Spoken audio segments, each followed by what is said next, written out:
this is that opportunity for Jailton Almeida. This is to show us, hey, are you actually a heavyweight? Because that's the real question that everybody has right now. You're a light heavyweight, smashing everybody, cutting down to 205. You go up, say, I ain't got to cut the extra weight. And then when you rise up to that top 10 level of heavyweight, that's when things get real, bro. That's when it's like, yo, these are real bona fide heavyweights. Here are your hosts, Derick G and AJ. UFC Sao Paulo. We're going back to Brazil, folks. Welcome back to another episode of the Bloody Water Podcast. Jailton Almeida, he was slated to fight a big-time matchup in the heavyweight division against Curtis Razor Blaydes. That fight's off. Now he gets the Black Beast, Derrick Lewis. Big implication at hand, and we're going to talk about it. Breaking it down with me, as always, the Santa Fe bomber, the New Mexico native himself, AJ, you're up on the scoreboard. You got about 3 big victories over me right now. Head-to-head competition is coming to a close, and we got a banger in terms of a main event this weekend. Brother, how are you feeling, man? Man, Derek, I am feeling great, man. I'm happy to be back in this sea, breaking things down with you, and you're right. We got an absolute banger coming for us in Brazil. This one's going to be a fun one, even though we didn't get the main event we wanted. Maybe we got the main event we deserved. Either way, man, I'm very excited to be here with you, Derek. How you feeling, brother? I'm feeling good, and I'm feeling good in the favor of a Jailton Almeida because on one hand, this dude is skyrocketing up the heavyweight rankings, but you have to take into consideration Curtis Blaydes, brother. That was a pretty big step up in competition. Maybe this is one of those, the universe worked in his favor. You get a striker, you're a grappler, you avoid the knockout. Let's see what happens, and this is going to be that I guess you could say minor step to a major jump that is soon to come, but we're going to talk about all of that in one moment. Folks, I just touched on it briefly. I do want to break it down, or actually, AJ, give the people a little bit of a heads up where we're at. We got, like 5 more events before the end of the year. We're fighting for something. We break down fights every single week. We do it for you guys at home, but we also do it for another reason. AJ, talk to the people. Derek said it best, man. We do it for y'all over there at home so that way you can go home and win some money each and every week. But also, our pride's on the line over here. Like Derek said in the beginning, I'm only 3 fights up. And yeah, it sure might sound like a lead, folks. But if you go back and look at the rest of the seasons we've been playing, Derek has had a massive comeback, every single year. So I'm over here thinking this is 0-0, foot still on the gas, and all that means to you fine folks is you're going to get the best picks possible out of both of us. We're both here wanting to win. Yeah, exactly, those gold belts. You can see behind me, I got nothing, man. I have places for him ready to go, and Derek's over there rocking too. So my ego's hurting a little bit. I'm going to be choosing the best for you, and I know Derek's over there gunning to you. And like I said, we're just here to make you some money. So tune in and make sure you're hitting that subscribe button, because whoever wins between us two, you're the ultimate victor here, folks. Listen, 4th quarter, Kobe Bryant got the ball in his hand and we're ready to make a move. That's how we're approaching all of these matchups. Best prop locks, best money line picks, nothing but value. You know what time it is, folks. With that being said, enough mincing words. If you are watching this currently, you have not subscribed. How dare you, first of all? You should definitely subscribe right now. But listen, this is your favorite fighter's favorite fight show. Don't do it for us, do it for the people. The people need to know about this. And AJ, let's jump into the bet sheet, man. Let's break it down a little bit. So, of course, I'm going to give you guys a couple of seconds to take your screenshots, run to the sports book. If you want to dip out, you absolutely can. You got to tell a friend first before you do it. But if you want to stick around and hear the madness, or the reasoning behind the madness, here you are. All right, this is the bet sheet, folks. I'm going to give you 3, 2, and AJ. We got a lot of Bloody Water Podcast consensus picks on this one, and I love to see it. I'm going to rattle off a couple of them because really there's only one pick that we have in contention. So, Jailton Almeida, Rodrigo Nascimento, Caio Borralho, Armin Petrosyan, and Ismael Bonfim. That's the Bloody Water Podcast consensus picks, and I'm not going to lie, we'll talk about it more in a second. I was a little bit surprised to see Armin Petrosyan as the consensus pick. I thought I was taking a flyer when I went for the picks, but when I saw it, I was like, okay, we talking. So we'll break all that down in 1 second. But AJ, one theme for the picks, as always, give it to the people. What's the theme this week? My theme this week for you folks, fresh blood. We're mixing things up. We're switching it up a little. And a lot of these new guys, and I say quote unquote new guys, are here to make a splash. Derek, what's your theme this week? Damn, you kind of took the words out of my mouth. But yes, new era, new generation, and more important than that, Brazil, baby. I mean, listen, we just named off like 5 Brazilians right there. Listen, you come home and you fight in a place UFC doesn't go too often, especially since COVID, with that crowd behind you, extra motivation. We're going to hear the chants, man. We're going to hear a lot of good stuff, fun stuff in store. Now, let's talk about the props. Before we do that, AJ, disclaimer to the people, right? Listen, folks, we're working. We need to buy one right here. So we got some plus money, but we're looking to make a splash. AJ, Rodrigo Nascimento, submission victory at plus 225 against Don'Tale Mayes. You might be onto something right there, brother. Talk to the people why you like that prop. I like this prop a lot because one, it's in Rodrigo Nascimento's wheelhouse, but also two, when they fought previously, that was the exact finish they had. We'll see if Don'Tale Mayes has grown his game going forward. What about you, Derek? You got an interesting prop lock over here as well. Yeah, I figured you were gonna reminisce on the other big win by Rodrigo Nascimento over Don'Tale Mayes. Smart choice, my friend. I like Borralho points plus 175. Folks, listen, track record. A fighter who had to fight a couple of times in Dana White Contender Series to get a contract. Why? Because he's not about the glitz and the glam and the flash, but he's about the victory. So I'm about the guy who, even if he needs to take the safe road to victory, he gets the dub nonetheless. We're rolling with points in Brazil. He might go for a finish, but I think that's going to be your prop lock. So that is the bet sheet. That's the prop locks. Now let's break down some fights. Again, you haven't subscribed, go ahead, subscribe right now. Tell a friend to tell a friend, and let's get into it, AJ. Here's to another main card breakdown, courtesy of your hosts, Derick G and AJ. Jailton Almeida comes in as a minus 450 favorite against Derrick Lewis. AJ, I mean, listen, we're at the point of his career where Derrick Lewis, he's a bona fide gatekeeper in the heavyweight division. It's very clear because you still make a mistake and you're getting sent back to the back of the queue, brother. You know what I mean? And this is that opportunity for Jailton Almeida. This is to show us, hey, are you actually a heavyweight? Because that's the real question that everybody has right now. You're a light heavyweight, smashing everybody, cutting down to 205. You go up, say, I ain't got to cut the extra weight. And then when you rise up to that top 10 level of heavyweight, that's when things get real, bro. That's when it's like, yo, these are real bona fide heavyweights. What are the implications? AJ, Jailton Almeida shoots in on Derrick Lewis. Derrick Lewis somehow stuffs this takedown. Hips down, legs back, nice sprawl. I mean, that could be it in a matter of moments right here. You're fighting a bona fide heavyweight. What do you think? Fighting a bona fide heavyweight who has no belief in jiu-jitsu actually works and has proved it multiple times because he'll just stand up. And that's exactly what you're talking about, Derek. When you get to this echelon of the heavyweight division, they do things that are completely different than anyone else does because they're having to cut down to that weight, to cut down to the 265 weight limit. Mm-hmm. I mean, they're big boys in there, and the implications that follow if Derrick Lewis is able to stuff the takedown, or if we see a Derrick Lewis Curtis Razor Blades repeat, where Derrick Lewis just throws that uppercut the second Jailton Almeida shoots in, because we all know that's what he's going to be wanting to do. Implications are huge, man. Derrick Lewis just rewrites history. Now he's back still in that gatekeeper position, but now a little closer to that, not title hunt, but a little closer to that era of fighters that are in that title hunt. We might see Derrick Lewis get a couple more pay-per-views. Who knows? The Black Beast always performs. What about you, Derek? What do you think the implications are for one, Derrick Lewis, but also Jailton Almeida if he isn't able to get the takedown? Well, we just learned that Derrick Lewis, I'm pretty sure he just signed a pretty lucrative extended contract, like 5-6 fights, something crazy like that. Wins and losses is not really the talking point here. At the end of the day, Derrick Lewis is a star. I think it's fair to say that. It's not a Conor McGregor star, but he is a star. My balls was hot. Cut a promo at any time.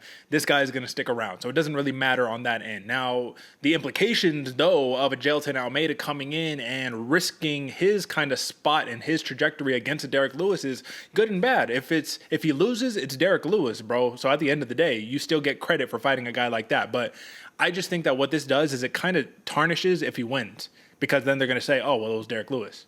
You know what I mean? Yeah, he got that one knockout win, but if you look at the last couple, it hasn't been pretty. Lost to Sergey Spivak, Sergey Pavlovich, Tai Tuivasa. What is I guess my question to you, bouncing back, what does this big win by Jailton Almeida actually do if he bypasses Derrick Lewis? Ooh, for Jailton Almeida, I think not so much as rises him up to another level, but really solidifies himself as now people are worried about him. People are concerned. People are going to be thinking all these other things, X, Y, and Z, about Jailton Almeida because he's able to pass that test of the Black Beast. And I think that's the most lucrative thing for him right here, is solidifying and getting the rest of the boys in the back to genuinely be scared, shaking in their boots that they got to fight Jailton Almeida because he's able to dominate and put his plan of action into work. That's what I think is the most impactful, if you will, aspect right here going in for Jailton Almeida. Minus 110 is the submission prop for Jailton Almeida to defeat Derrick Lewis, again, via submission, right? It's pretty clear cut. Now, my only, I guess, concern with this one is that we're seeing he just took down Jairzinho Rozenstruik, and he did the same thing that he did to Shamil Abdurakhimov. Like, it's just rinse, wash, and repeat. Pick him up, put him over your shoulder, slam him down. I hope that I don't make it to round 2 because I wasted a lot of energy doing that, but I got the submission, I got the TKO. Is it troublesome at all getting into this top 10 and moving forward, the one-dimensional nature of a Jailton Almeida? I'm not saying that he doesn't have more tools. He just hasn't had to display them. Does that concern you? Very much so, Derek, especially if you're talking about getting to the second and the third round with Derrick Lewis. You got to put this man out to actually get him, to win the fight. I don't really know. I mean, if Derrick Lewis is able to withstand that first barrage and we see Jailton Almeida picking him up, dumping him, picking him up, dumping him continuously in that washing machine style of fight, Derrick Lewis is a big boy you're picking up and dropping. So that gas tank of Almeida is going to come into question. And being the smaller heavyweight at the what he weighs in about 230, having that going in against all the other odds and, pressure and everything else, that's going to sap the gas tank. And that right there is what worries me, man. How's Jailton Almeida going to look when now you're tired? You're sitting there, you shot 2 takedowns. Derrick Lewis has stuffed them both. Second round, you're both sweating heavy. Can the hands come out? Can he do some work? Because that's a dangerous fight against Derrick Lewis if you're going to stand there and bang with the Black Beast. What do you think? How good does he look whenever those the chips are down, if you will? That's the thing. This is untested territory, I guess, if you're really talking about a Jailton Almeida. When you're doing the same thing and it's working time and time again, you don't really need a plan B. You only find the plan B when the plan stops working. And unfortunately, I don't think that Derrick Lewis is the fighter that's going to stop this plan from working. Curtis Blaydes, on the other hand, that's the intriguing matchup that I think that we were waiting to see. I just think that this is going to be another padding in terms of a victory column for Almeida. That's just saying, hey, stylistically, you can defeat these heavyweights with this game plan. If you're athletic, if you're quick, if you can hopefully take a punch and get your takedown, I mean, you more or less got it locked up. So are we in the clear here to be backing a dude who is a minus 450 favorite against a Derrick Lewis, who doesn't matter if it's round 1 or round 5, if he touches you, it's probably game over? Are we in the clear betting on Jailton Almeida? No, Derek, because of exactly that. Derrick Lewis has dynamite in his pinky finger, so all he needs to do is land one, whether it's round 1 or round 5. I mean, we all remember the Volkov fight, where literally Volkov's whooping ass the entire fight, and all it takes is one left hook to put you to sleep. Jailton Almeida, he's going to be looking to create that dominance, to impose his will. And all it takes, man, is one uppercut. And next thing you know, you're waking up in the back. So that's what worries me right here. We've seen Jailton Almeida not suffer with a gas tank, but slow down throughout the fight as it goes. And having a 5-round fight against the Black Beast, that's nothing to scoff at. So, no, I don't think we're out of the clear, out of the jungle at all, Derek. I still think we're in the mix for sure. I got one thing that I want to bring up here because, as I mentioned, right, we are backing Jailton Almeida. Are we in the clear to back a dude who's a minus 450 favorite against a dangerous opponent like Derrick Lewis? It's tough to really see value in minus 450. Is this something that you bet on standalone? I don't think so, personally. But if there's a bet that I like to take, it's under 1.5 rounds on this main event right here. I think that's a fair one. You could go into the play of Jailton Almeida TKO, submission, one of those plays, or by finish, depending on your sports book. But I just want to know your thoughts on that under 1.5 rounds right here. Do you think that's a fair play, or do you think Derrick Lewis can get it past? No, I'd say smash that under 1.5 all day long, because the Black Beast gets his best work done in that first bit of the fight. When things are going crazy, in the chaos, Derrick Lewis survives best. Jailton Almeida, that's also his best performances as well. Smash that all day long.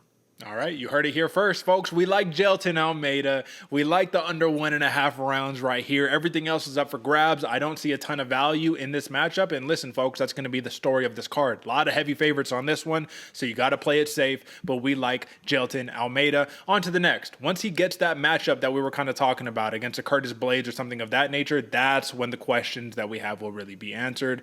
But we'll see what type of performance the Black Beast can put up. Shout out to H-Town. All right. AJ, Gabriel Bonfim versus Nicholas Dalby. This is a really interesting matchup right here because you have an undefeated dude who is just submitting people left and right, guillotine after choke, after whatever you want to call it. And then you got a guy who he's fighting who I think is underrespected, outperforms all of his expectations, and is prone to kind of lose the fights that you think he's going to win and then win all the fights you think he's going to lose, right? So Nicholas Dalby, he's been here, he's done it, and the biggest knock against him is that he breathes weird. Everything else is fantastic, bro. This fool runs it up on everybody, right? Gabriel Bonfim comes in, and of course, your number one thought is, well, if he takes down Nicholas Dalby, what's going to happen then, right? It's going to be game over. He's submitting everybody. I don't think that's quite the story, though, AJ. I think Nicholas Dalby is so time-tested. I think that he's fought so many dudes who have that exact same game plan and so much of a veteran in this game, he's going to give real problems to the undefeated fighter in Gabriel Bonfim. What do you think? I absolutely agree with you, Derek. I think Nicholas Dalby presents all the skills, both on the feet and even on the ground. A lot of people don't give him respect, like you're saying, because of that kind of not frantic kind of fighter he is, but he throws a lot out there. He is kind of a wild man at times, but also very technical. So I think Nicholas Dalby, he has everything to present to be able to put up a hell of a fight. And Gabriel Bonfim, I mean, it arguably hasn't faced this quality of fighter yet. This is a real test for him, and if he can get past this, I mean, we see great things going in the future for Bonfim, but Nicholas Dalby is no slouch at all. You need to watch out for this dude, especially in that second round where Gabriel Bonfim, he's over, he's going to take down. He's probably going to get a couple takedowns. Let's be honest right here. It's probably going to happen. But if Nicholas Dalby's able to withstand that onslaught, withstand the guillotine chokes, that all the stuff that Bonfim is best at, if Dalby is able to maintain his composure and work around those things, man, we might see some action here in that second round and then really see how the waters get tested against Bonfim when he's in there deep. It's scary, man. You look at the resume and it's just arm triangle, rear naked choke, ground and pound, Darce choke, Von Flue choke, guillotine. And that's the thing, is that he's tricky, man. You've watched fights with him where in his Contender series fight, he was getting choked out, reversed the position, choked his opponent. Easy. Like, it's just one of those things where one split-second mistake, Bonfim can capitalize, which why at first I said, okay, minus 550 favorite against a dude like Nicholas Dalby, I think that this could be a live dog. And then I looked at ESPN, AJ, and I said, oh, the live odds right now, minus 725 favorite, Gabriel Bonfim, plus 475 comeback for Nicholas Dalby. Am I crazy here? Are we crazy here? Because though I said it in the beginning, I'm backing Gabriel Bonfim in this fight, I don't think that Nicholas Dalby should be this much of an underdog unless I'm just misreading this matchup. Do you see any of where that comes into play, or is the hype surrounding the 15-0 submission master? What do you think? I think the hype is there, and yes, it's there for a reason, folks. Don't get me wrong, but I think this is a little bit overhyped. That's exactly why I'm going with Nicholas Dalby in this one, because he's the real deal, and this is a real deal test for Bonfim going forward. Don't get me wrong, I think Bonfim can win this fight, but what'd you say, plus 445 on the comeback for Dalby? That's 475, wild. yeah. 475, even crazier. No, I'm not falling for the hype on this one, and folks, if I get it wrong, I do apologize, but Nicholas Dalby has what it takes to be able to get one over on Bonfim. And one thing to take a look at, I think if you're looking at this matchup, is the proficiency on the feet. I think Nicholas Dalby is a much crisper striker than Gabriel Bonfim, who has a ton of power, man, but everything is loaded. That check hook that he throws is super clean, but it's a big motion, right? Dalby is a little more bap, clinch, da-da, clinch, get in, get out, not stuck in the middle. Only problem that I have here is that, yes, Nicholas Dalby did have that underdog victory, if you want to call it, against Muslim Salikov, right? A lot of people didn't quite expect him to get the victory, but Salikov is the, Kung Fu master or whatever the case may be. Not quite the case with Gabriel Bonfim, a little bit different. And Nicholas Dalby has been taken down a fair amount in his last couple of fights, but he's not a guy who gets taken down often. So you said Gabriel Bonfim. Yeah, he's going to take him down a couple of times. Reality is, he's not a dude who's shooting for a ton of takedowns either, man. So how does he get him down? Is it out the clinch? Is it jumping a guillotine? How does he get him down? That's an interesting question, Derek. I think it's going to be in the chaos and probably snatching something up out of nowhere. One of the things I like and dislike about Bonfim's style is he's down to go to war. He's down to step in toe-to-toe and just start swinging like a madman. And like you said, loading up on his shots and throwing. If he either hurts Nicholas Dalby or gets hurt by Nicholas Dalby, that's where I think the takedowns are going to, or at least the ground game is going to come into work. Because like you said, Nicholas Dalby does like to clinch things up. He does like to play that game of in and out, which is amazing for a striker. But if you play that game against Bonfim, he's going to grab a hold of you. He's going to take you down, put in, a body lock and actually get to your hips, get you down.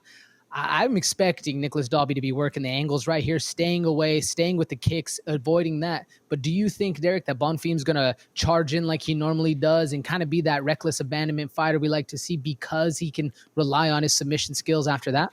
Yes, absolutely. And I don't mean to be uber confident, but that's the thing with these guys who know if I hold the advantage on the ground, why wouldn't I press you? Even if I have inferior striking, why wouldn't I get in your face and make you uncomfortable and make you razzled? At best, you counter me, clip me, get me out of there.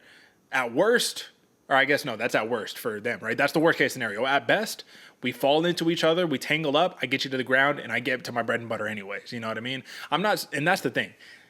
I feel like we're talking about a dude who's like a multiple-time champion who's defeated a bunch of veterans when we're talking about a line this crazy and a level of dominance that we're claiming, or not even claiming, assuming might take place. I just don't see it. I think Nicholas Dalby is going to make this real interesting, and I think that as a plus 475 dog currently, there is absolute value in hedging for Nicholas Dalby. However, 15-0. You don't get that way for a reason, brother. He wasn't fighting in scrub competitions. This is a bunch of different regional spots, LFA, Dana White Contender Series, UFC. He's looking like a stud, and fighting with his brother generally has a pretty good track record. I like Gabriel Bonfim right there. And AJ, I'm actually not going to go with the submission. I don't think Nicholas Dalby will get submitted by this man. I think, if anything, I think we're going to go TKO, ground and pound, right? Get him down, finish the job there. What do you think? I like that, Derek, especially for Bonfim in the style that Nicholas Dalby wants to fight. If he finishes him with a TKO, it's going to look real good. Me personally, man, I'm going Dalby. And I think I got to just go the money line. That plus 475, I think that's the most valuable then. Because yeah, I could see him getting a TKO, flash knockout. He puts him down. He gets that, that win over Bonfim. But also I could see a decision working here if Bonfim gets a little tired. He doesn't get the exact thing in the first round. So I'm liking the money line at plus 475. And I'm going to throw a little caveat in there, folks. I'm taking the finish right there for Gabriel Bonfim. If you don't want to go for the finish, take the under 1.5 rounds again on this one. Listen, this dude shows he is a early finisher. He's a Terrence McKinney of sorts, right? Get him out of there early. If he does not get him out of there early, things are going to be looking real good for Nicholas Dalby. So big co-main event right there. All right, AJ, moving right on along. Number 15, ranked Rodrigo Nascimento in a rematch against Don'Tale Mayes. This is a fun matchup right here, and this is one where I think that minus 190, very fair line right here for Nascimento. Here's the thing about Don'Tale Mayes. I know that oftentimes people discount him as a fighter, but this is a guy who you cannot tread lightly on because he will make you pay. What did you learn from the first fight between Nascimento and Don'Tale Mayes, AJ? Ooh, that Don'Tale Mayes is a dog, Derek. And I mean, we've known that for quite a long time with Don'Tale Mayes. This is going to show up. He's going to fight, but he's never going to get discouraged about himself. Even with having that submission victory, or I guess submission loss in Don'Tale Mayes' case, still didn't impact him too much, man. This guy is down to swing. He's down to fight, and he's going to be throwing his body around, really imposing his will. And if he's able to do that in this fight, crack Nascimento, hurt him, and then actually have that moment of clarity of like, oh shit, I can get one over on this guy and go in with that confidence. Don'Tale Mayes is no slouch at all, Derek. What'd you learn from the first fight? Don'Tale Mayes is a dog indeed, but Rodrigo Nascimento is probably not best suited to try to take the approach of let me take this man down and let me try to just straight up like submit him as my number 1A game plan. That's what I kind of learned, because you take that original fight, you look at the fights that happened after, you look at the tendencies, and then you start to see Nascimento is a really good hammer, not the greatest nail in the world. Now, he was recently against Alan Boudreaux, right? That was an interesting, and ended up being a no contest, so he doesn't even get the win, on that one. But that was a fight right there where he was a nail, and then he ended up becoming the hammer, right? But when he gets taken down by him, when he gets taken down by Ilir Latifi, right? There ain't much to do getting him back up to your feet. And Don'Tale Mayes has the infamous clip of it's like when you watching UFC and your parents come into the room or whatever the case may be, and he's just humping dude in the face on a ground and pound north-south position. You remember that? Don'Tale Mayes can wrestle, bro. He can wrestle. It's not like he can't. So my question to you is, it's easy to say, yeah, Nascimento, he's just going to smash. I mean, like he did in the first time, light work, right? Don'Tale Mayes is still working. What are the odds? He's been having his wrestling shoes on, and he says, you take me down? Nah, I'm taking you down, bro. Let's go. What do you think? Very good, Derek. I think the odds are very good for that because of what happened in the last fight. And Dontel Mays hasn't had the most storied of career, but he's been grinding. He's been putting in work. He's been bettering his game going forward. And let's say, man, if Dontel Mays shoots for the takedown and puts a Nascimento on his back, it might be one of the most pivotal turns of a rematch fight we've seen in quite a while, because I don't expect Dontel Mays to work down there for too long. I think he's going to do it to make a statement. Put you on your butt, stand back up, beat you up, put you down again, beat you up, really work in that way and that's one of the things I like most about Dontel Mays, man. His fortitude and grit mentally, he's there for the fight, bro. He's there to swing and bang and get things done, but also he's there to win. So I think with those combinations of things, I'm sure he's been putting in the work, but I think he's going to have a little extra motivation, if you will, to really get the work going for this one. What do you think the chances are, Derek, that we see D1 Dontel Mays coming out? It's tough. The rematch is really the main reason I think that, because if you look at the, I'm going to butcher the name, Hamdi Abdelwahab, right? Abdelwahab, I think that was it. Yeah, I mean, dude was an Egyptian wrestler, comes in, right? And he put it on him pretty bad. So I was like, well, that's just 2 fights ago, bro. So if you were getting takedown crazy like that, maybe you haven't been doing that much work, but you got to think, these guys have thought a lot about each other. Before they fought originally, the fight was canceled a couple times, right? So you know about this guy. You're familiar with his work. I am familiar with your game, like that type level, right? So I think Dontel Mays, best approach right here, stay long, do damage on the feet, and if it comes down to it, surprise him with the takedown and see if he can ride out either a quick finish on the feet or ride out a decision. But in a decision, who wins 9 out of 10 times if you're the judge? Ooh, 9 out of 10 times. Man, off the top of my head, I got to go Nascimento, just in how he's able to control the fight and keep you in which position he wants to. Dontel Mays is a little bit more of a wild card, so I'd say I'd be leaning Nascimento. What about you, Derek? Yeah, I like Nascimento. He is aggressive. He is a dog. Dontel Mays is a dog. It's just a little bit different. Nascimento got that look in his eyes like he's ready to go. He reminds me a little bit of there's another heavyweight very similar to Rodrigo Nascimento. I'm blanking on the name, so I shouldn't have brought it up. Apologies. But he's a dog. That's the whole entire point that I have here. With that being said, Bloody Water Podcast consensus pick. We are rocking with Rodrigo Nascimento. But AJ, you got a prop lock on this one, so just rattle off the prop lock one more time. Prop lock plus 225 submission for the Nascimento corner. I do think Dontel Mays, he's going to come in prepared. He's going to be ready for those kind of things, but I think what's going to surprise him is Nascimento's first plan of attack will not be the submission. It's going to be working his way to there, and then he's going to find the submission late, maybe a second round, but either way, that's my prop lock, folks. Perfect. And I'm just going to take Nascimento. I'm going to rock with the money line. Nascimento is a play that I would throw in a ton of parlays right here. Minus 190. Hook it in with another fight, maybe a 3-fight parlay, something like that, and I think you're going to get a good return. Caio Borralho versus Abus Magomedov. Now, you're coming off of a major loss against Sean Strickland, which ended up aging actually perfectly for you. You lost to the champion, so no fault to Abus Magomedov, right? But it did go to show that, listen, you start off quick, you better be able to bring it for the rest of those 15 minutes, 25 minutes, however many minutes are in the round or in the fight that you're fighting. Because guys like Sean Strickland, he's not going to let up. Guys like Caio Borralho, you keep giving him the takedown, he's going to keep taking it, brother. You know what I mean? So something you definitely got to think about. I guess my question to you right here, AJ, is when it comes down to it, this is a striker versus grappler matchup. Is it easy to just simply leave it in those terms and walk away? What do you think? I mean, it's easy on paper, it's easy on the surface level to really, classify it as the striker versus the grappler, because that's what we've seen the most of Magomedov do is that striking. And we've seen Caio Borralho in countless fights now really just control people, put the backpack on him and keep him down, keep that grind mentality going.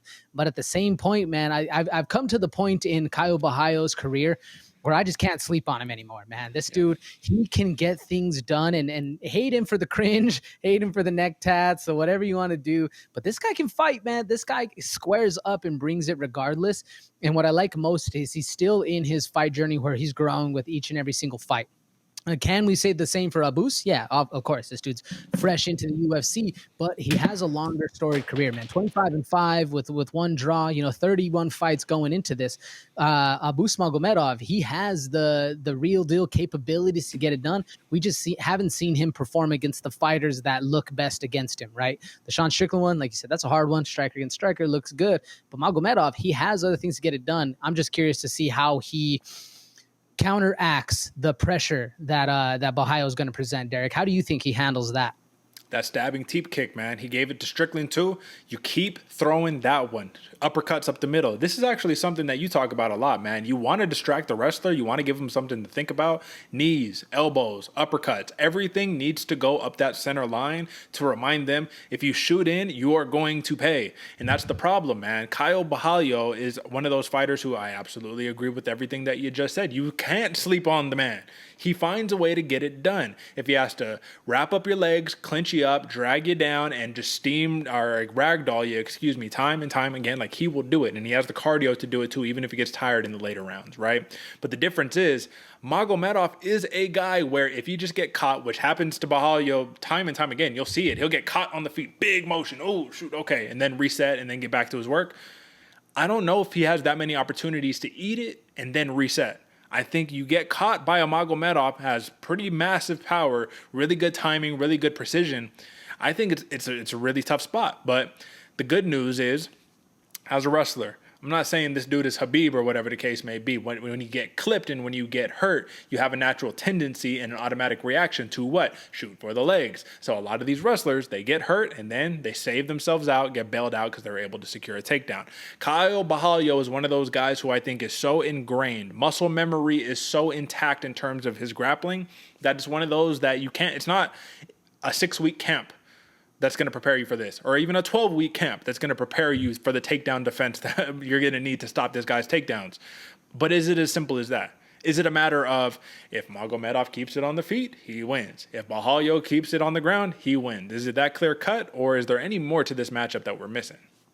No, I think there's a little bit more, especially, as far as the Magomedov side, we need to see a little bit more well-roundedness. We just need to see the game plan put into effect and how he handles everything else, because he can hell of a strike, he can defend, he knows how to maintain range, he knows how to bob and weave and do everything that looks good on the feet. But how does he handle being in that washing machine style fight and then transforming that into his dominance? Where what I like about Borralho, like I said, he's still growing from fight to fight. So if he can land those quick jabs he likes, man, land in some power left hooks, that's where we really start to see the development of Borralho. And if he's able to do that, sting Magomedov a couple times, we could see a whole different fight right here. So I do think it's a little more complicated than just one keeps it on the ground and one keeps it standing. Borralho has a lot to offer, folks, and that's exactly why I'm not sleeping on him anymore. I almost went with Magomedov for this fight, but I told myself, nah, man, Borralho, he's been growing. He's a real deal. What do you think, Derick? Is this a complete out of nowhere for Borralho, or does he have a real deal shot to really make a mark on the UFC right here?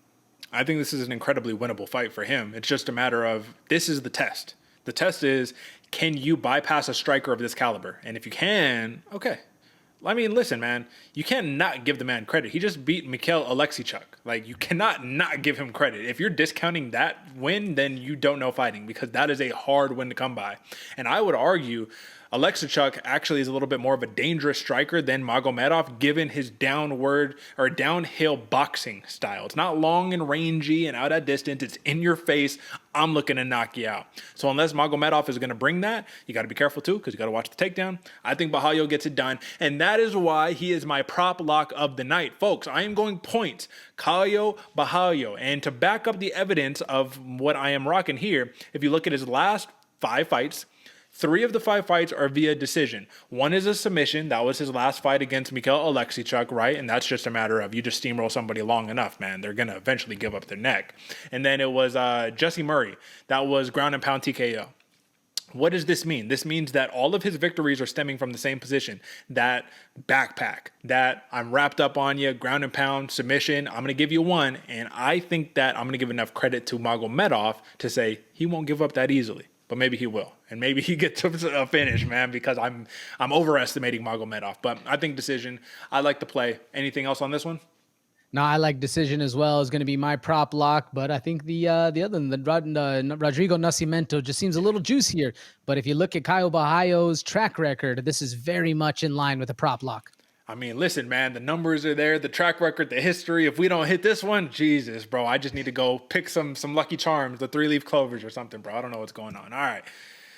AJ, Rodolfo Vieira versus Armen Petrosyan. Coming into this matchup, this is the only fight on paper, odds maker-wise, that is close. It's the only one. Bro, minus 110 a pop. This is a pick'em. And if I go into ESPN right now and I go to see what are the odds, minus 110 a pop. The line has not moved. This AJ, more than any of the other matchups, this is a striker versus a grappler contest. There's no other way you could break it down. Yes, does Rodolfo Vieira got a nice little check hook and nice little jab and a good right hand? Yeah, he does. But he's not Armin Petrosyan. He don't got the Muay Thai pedigree, you know what I mean? The real striking pedigree. But he does have a fantastic black belt pedigree, and he will choke anybody out in a matter of seconds if you give him the opportunity. AJ, why is this such a pick'em? Shouldn't the grappler inherently always have the advantage, or is that my jiu-jitsu bias coming in?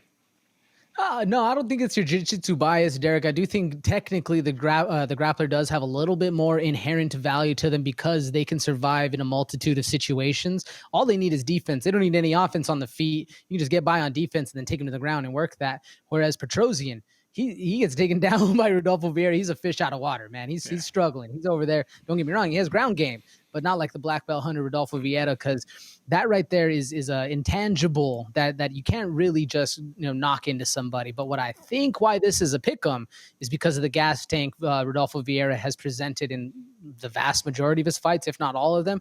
He gets real tired real fast, and he starts getting that 1,000-yard stare, and that's where Petrosyan can really put in some work. If he just drops him a couple of times, or puts a little sting on him a couple times, backs out, goes back in, backs out, controls that distance, you're going to be looking, or Vieira's going to be looking at Petrosyan like a deer in headlights, wondering, what the hell is this guy throwing? I just need to grab him. And that's when hands are coming out. He's reaching for stuff. Boom. Uppercuts up the middle. Haymakers over the top. However, Petrosyan wants to get it done, even if it's one of his beautiful question mark kicks. Petrosyan can beat that guard and really put in the work. But I agree with you, Derek. This is kind of the classic, striker versus grappler, which makes it always an exciting fight. And if you look at Armin Petrosyan, man, there's a lot to like here. Almost a flawless record in the UFC until he slipped up against none other than Caio Borralho, the guy we were just talking about, right? This is a dude who came in his second fight in the UFC, beat up RoboCop, Gregory Rodriguez. I've been burned bad on him. So I was burned on Rodriguez, betting on Rodriguez when it was Petrosyan that won. I bet on Petrosyan when he got starched by Caio Borralho. And what does he do? He fights AJ Dobson, decision victory. Christian Duncan, decision victory. This is a guy who mauls people on the feet. He hurts you. Your body will be bruised. Your ribs will be bruised. Your legs will be cracked and all of that good stuff. And that's the path to victory against Rodolfo Vieira. But what worries me here, AJ, is legitimately Vieira, it only takes one. That's it. What does this mean to you in terms of the performance that he put on against Caio Borralho, where he did not get finished, AJ? He lost a decision, right?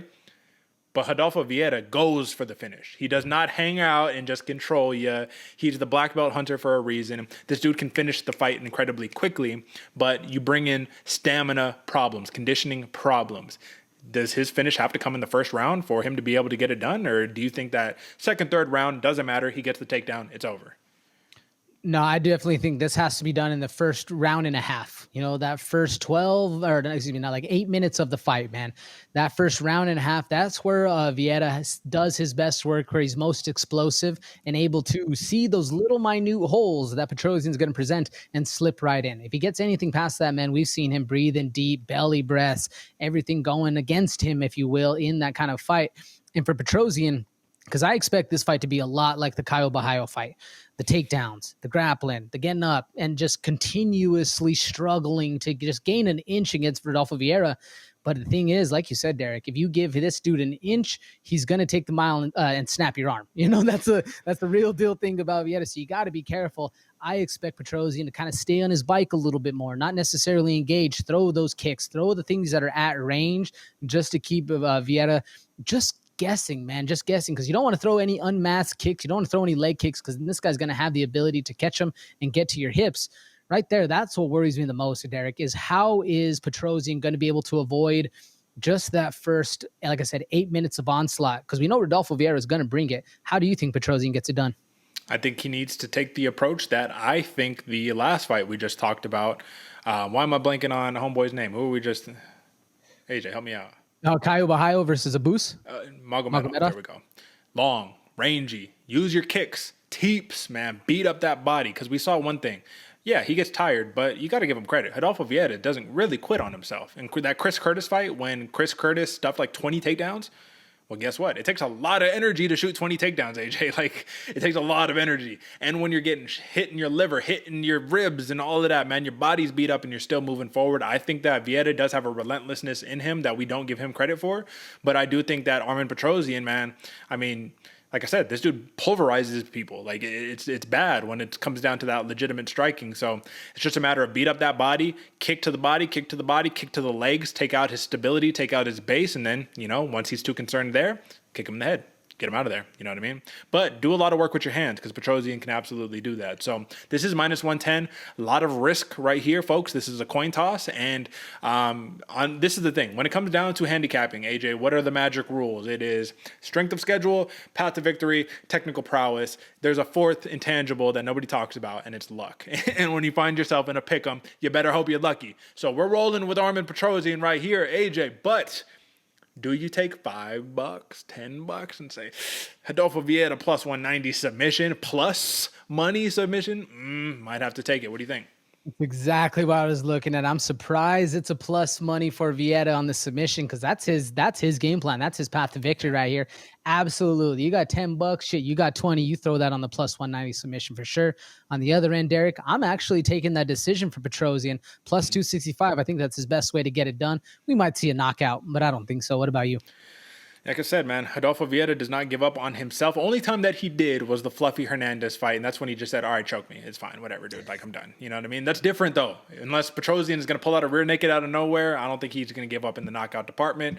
Give us Armen Petrosyan Bloody Water Podcast consensus pick at minus 110. All right.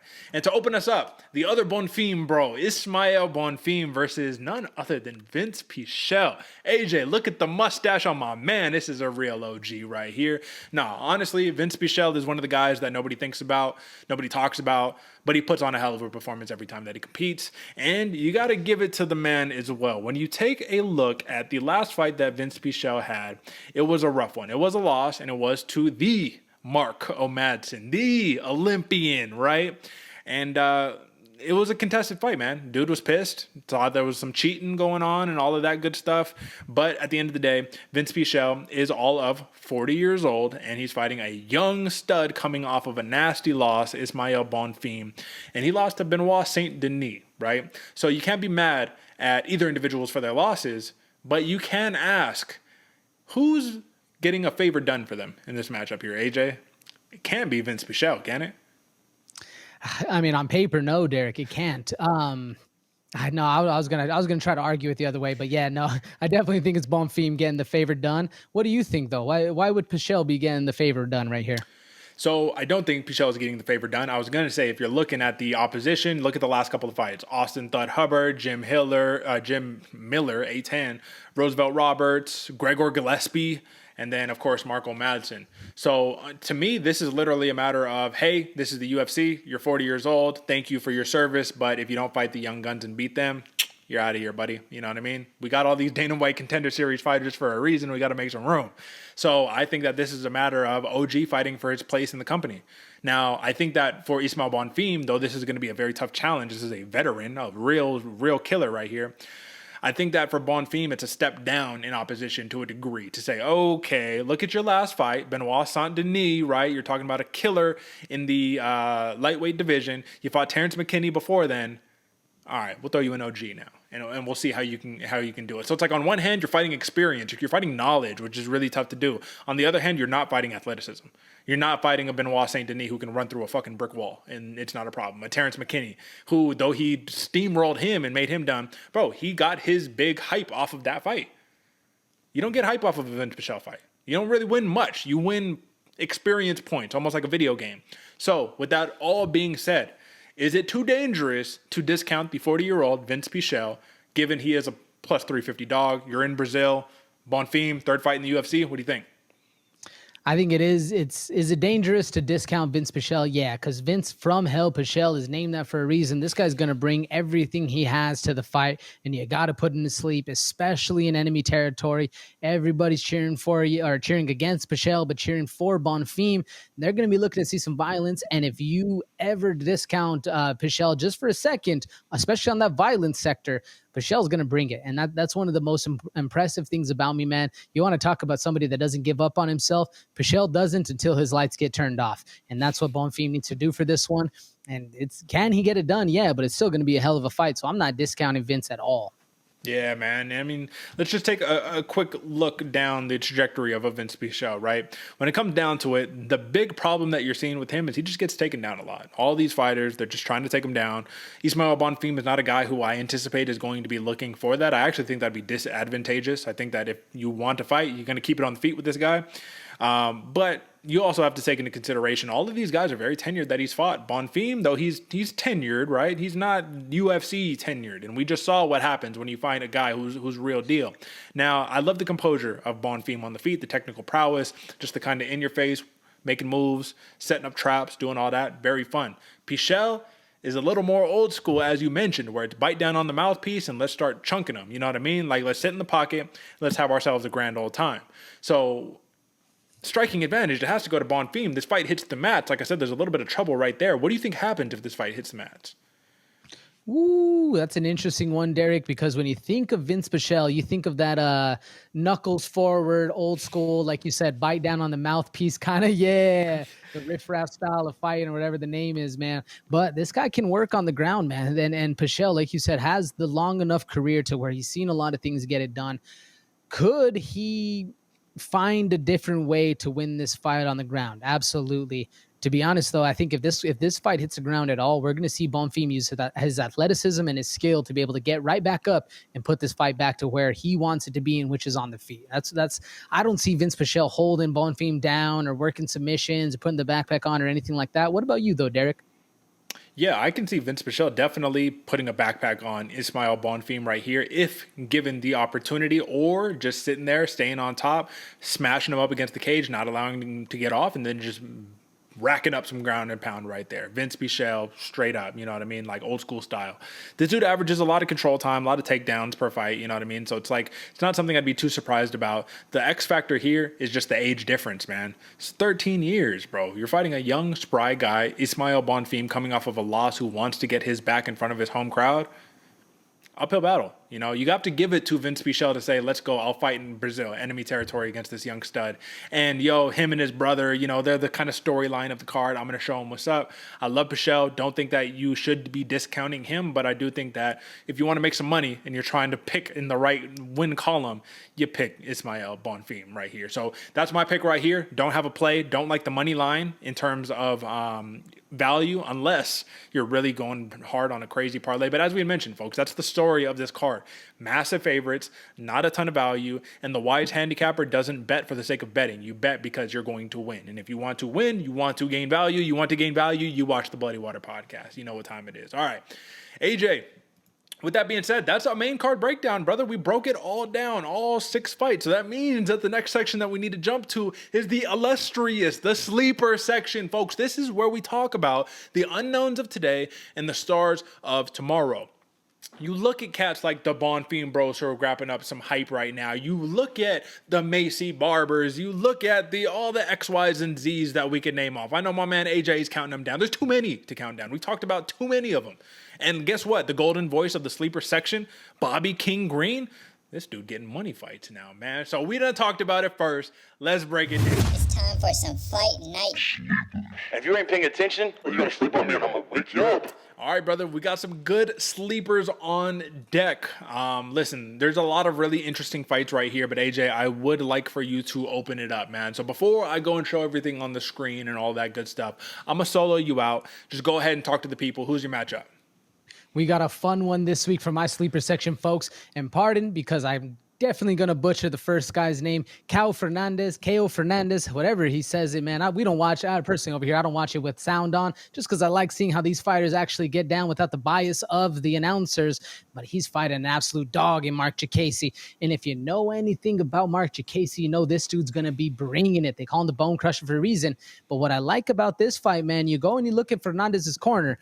He has a lot of dubs, a lot of knockouts, a lot of flashy things, but he's also able to win the decisions. He's also able to survive in that dangerous zone where he, can find himself in this fight, especially against a veteran like Mark Jacasey, who in his career, he used to be that dog, that guy that scared everybody as they got into the cage. But now with a couple losses on his record, he has now flipped the script. And a lot of people, yeah, sure, they might be going for the Jacasey win, unanimous decision. But if you look down a little bit, Derek, 31% of people think Fernandez is going to knock this dude out. And that's why I like this fight right here, folks. Both of them have above a 40% knockout finish record. They got some submissions, they got some decisions, but we're here for the violence, and that's why this is a sleeper section. I think that's why this is the first fight of the night for the actual prelims. You got to tune in early, but it's still going to be a fun one, folks. Derek, what you think about it, and who's yours? That's going to be a fun one, man. Here's one thing that people are discounting, right? Yeah, they think Jacasey is going to win and all that good stuff for good reason, right? Yeah, it's coming off of 2 losses. He almost won his last fight against Joel Alvarez. El Fenomeno, right? Come on, bro. That would have been a huge win. Ended up getting Darced. Little contention controversy right there. Nonetheless, this dude Fernandez, man, you better be ready to skid down. You better be ready to scrap, man, because Jacasey is always going to bring it. Now, for myself, folks, sometimes I tend to just cheat just a little bit. You know what I mean? When it comes down to doing this thing that we call sleeper section and all that good stuff. So I want to bring in right here, man. Here, let me talk about it. Angela Hill versus Denise Gomes, folks. Listen, this is going to be a banger of a scrap right here, because if you know anything about Denise Gomes, she's pretty much taken over the world. When it comes down to just UFC stardom just coming out of nowhere, right? Yasmin Hadigi, remember her? Mexican phenom, right? Yeah, knocked her out. Light work, right? Bruna Brasil, remember her head kick TKO in Contender Series? Yeah, no, we got rid of her. Loma Luke Boonmi. All right. Shout out Loma, right? Other than that, man, she's over here. She's killing it. But she's fighting Angela Hill. And I don't think that I need to really say too much, AJ. I actually want to bring you in for this one, because what else is there to say? But Angela Hill, has been fed nothing but wrestlers for like the last 2 years in the UFC. She's creeping on 40 years old, and now they said, all right, you want a striker? We're going to give you this young phenom who starts in everybody. Well, guess what? Angela Hill is made for these moments right here. She's going to Brazil. She is a striker. She's ready to knuckle them up, and I think that when it comes down to just a pure power striker in Denise Gomes, who overwhelms people with athleticism, aggressiveness, things of that nature, I think Angela Hill might have the recipe to, even if she doesn't win, to make this an incredibly exciting fight that is going to be must-watch TV. What do you think? Absolutely agree with you, Derek. One of the things I think about when I think Angela Hill, I think tenacious, gritty, like not a dirty fighter in the sense of she's going to be trying to cheat, she's going to be trying to do the stuff, but dirty in the sense that she's going to get down with the big dogs and stand there proud because she put on a hell of a fight. Win, loss, or draw, Angela Hill is going to show up and make this a bloody event, and that's what I like most about her, especially going against Denise Gomes, man. I don't know who Angela Hill pissed off, but I'm happy to see that this is one of the fights that she gets, because it's going to be exciting from the jump. That's right. And then let's look what happened when she fought another striker in not her last fight. That was a rough one against Mackenzie Dern. But the one before that, Emily Ducote, yeah, that was pretty much a showcase bout. Let's just say that. So, folks, those are your sleepers. Now, if you don't know, now you know. Not to take from Dana White, but you already dig what time it is. All right.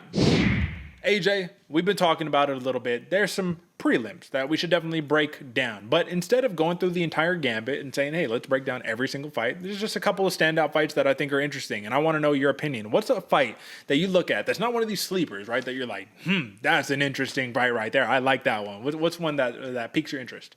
The first one to me, Derek, I don't know how we can't not talk about this. Renat Fakhretdinov versus Elizeu Zaleski dos Santos, man. This is going to be an absolute banger in the 170-pound class. To be honest, be completely transparent.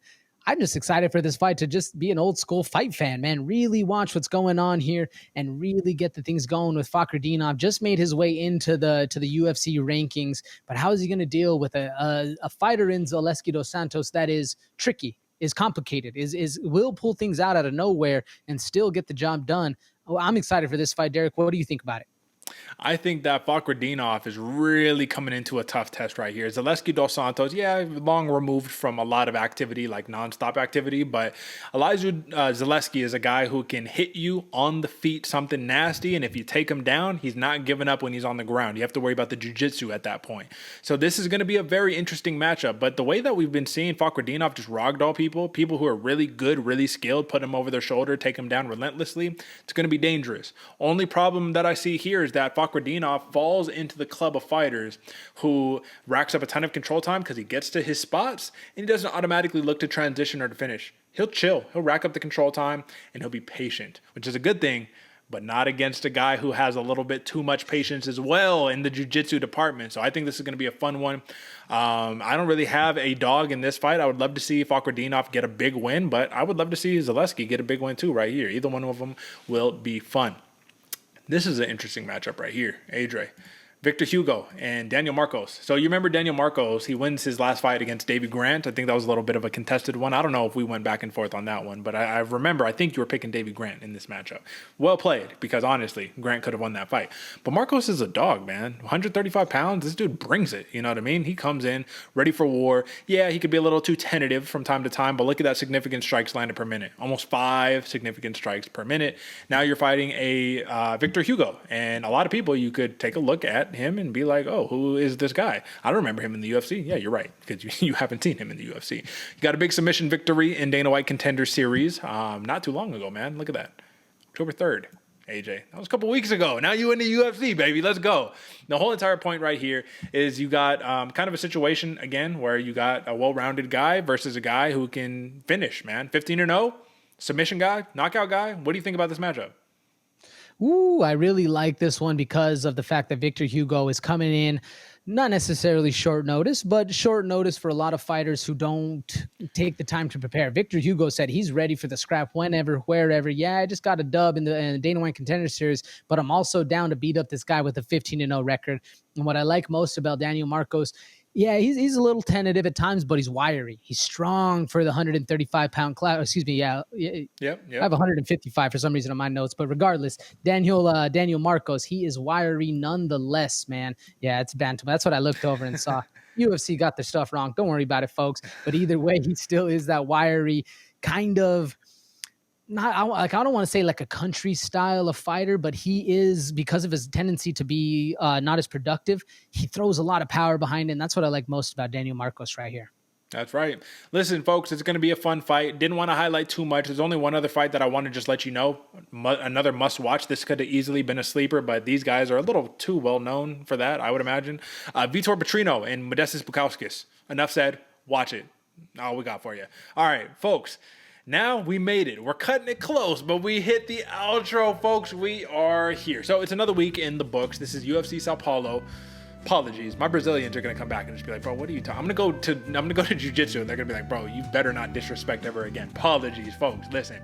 But nonetheless, competition is cutting it close, but we have another competition in store. It is November. As of this recording, it is November 2nd. We made a goal when we originally started this, AJ. We wanted to finish with the 1,000 subscribers by the end of the year. We have 2 months left to accomplish that. We are at about 740 subscribers. 260 subscribers is the plus minus for what we need to get. If you guys can give that to us, we'll be in a very grateful spot. And what are we going to do in return? Well, the same thing we've been doing every week, man. Giving you the money, giving you the picks, giving you the value that you need to make an informed decision and rack up a ton of dough. AJ, take us out of here. Woo, folks, Derick said it, man, right there. 260 plus subscribers.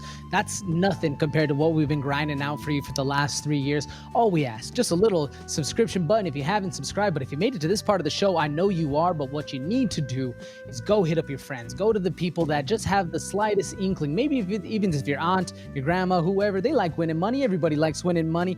Put them onto the Bloody Water podcast. And you know what? In fact, take their phone from them and press subscribe for them for yourself, because that way you're going to be winning money, they're going to be winning money, and they're going to know who to come to whenever they want to win some money on the weekends. It's right here, your Bloody Water podcast. We're your favorite fighters' favorite fight show for a reason, folks.